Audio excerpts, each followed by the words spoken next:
കാർഷിക നിയമങ്ങൾക്കെതിരെ ശക്തമായ പ്രതിഷേധമുയർത്തി കർഷകർ ഡൽഹി അതിർത്തികളിലെത്തിയിട്ട് ഒരു മാസം.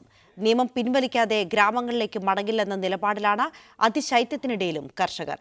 കോർപ്പറേറ്റ് ഉൽപ്പന്നങ്ങളും സേവനങ്ങളും ബഹിഷ്കരിച്ചുകൊണ്ടുള്ള സമരപരിപാടികൾക്ക് ഇന്ന് തുടക്കമാകും. നാളെ പ്രധാനമന്ത്രിയുടെ മൻ കി ബാത്ത് സമയത്ത് ശബ്ദമുണ്ടാക്കി പ്രതിഷേധിക്കും. സെപ്റ്റംബർ 27-ന് രാഷ്ട്രപതി ഒപ്പുവെച്ചിറങ്ങിയ കാർഷിക നിയമങ്ങളിലെ ആശങ്ക പലതവണ സർക്കാരിനെ അറിയിച്ചിട്ടും പ്രതിഷേധിച്ചിട്ടും കണ്ടില്ലെന്ന് നടിച്ചതോടെയാണ് കർഷകർ ഡൽഹി അതിർത്തിയിലേക്ക് നീങ്ങിയത്. നവംബർ 25-ന് പലയിടങ്ങളിൽ നിന്നായി പാർലമെന്റ് ലക്ഷ്യമാക്കി കർഷകർ ഡൽഹി ചലോ മാർച്ച് ആരംഭിച്ചു. 26-ന് പഞ്ചാബ്, ഹരിയാന, UP സംസ്ഥാനങ്ങളിൽ നിന്നുള്ള കർഷകർ ഡൽഹി അതിർത്തിയിലെത്തിയതോടെ കോവിഡ് ചൂണ്ടിക്കാട്ടി തടഞ്ഞു.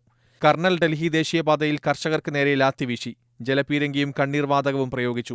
എല്ലാ പ്രതിരോധങ്ങളും കർഷകർ മറികടന്നതോടെ ബുറാഡി മൈതാനത്തേക്ക് പ്രതിഷേധക്കാരെ ഒതുക്കാനായി ശ്രമം.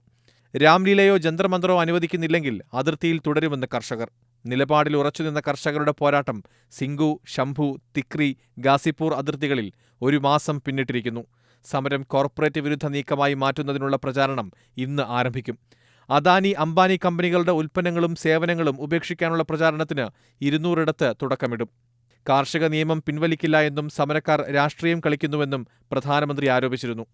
ഇതിനു പിന്നാലെ കേന്ദ്രവുമായി നടത്താനിരിക്കുന്ന ചർച്ചയിൽ പങ്കെടുക്കണമോ എന്ന കാര്യം ഒരിക്കൽ കൂടി ചർച്ച ചെയ്യാൻ കർഷക സംഘടനകൾ തീരുമാനിച്ചു. മീഡിയ 1, ഡൽഹി.